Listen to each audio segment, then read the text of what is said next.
मैदा को चकुड़ देगी छोट छोट एमती गुली कर देछि।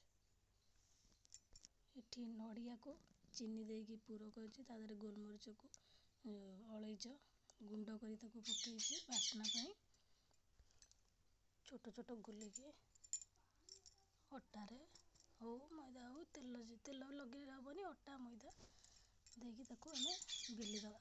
एमती छोट छोट गोल गोल बेली साइला पर छोट छोट पूर को तापर देवी। पूर देके ताको ए रकम मोड़ी देइछि सब मोड़ी देइछि। मोड़ी दे साला पर एटी तेल को देइछि गरम करिया पे। तेल गरम हो गलानी ए तेल रे पकेइबा ताको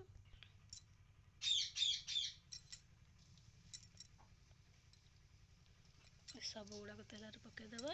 हल्का ब्राउन कलर हेले ताको काढ़ीबी। हल्का ब्राउन ब्राउन हो जाइछि ताको एबे काढ़ी देबी। देखंतु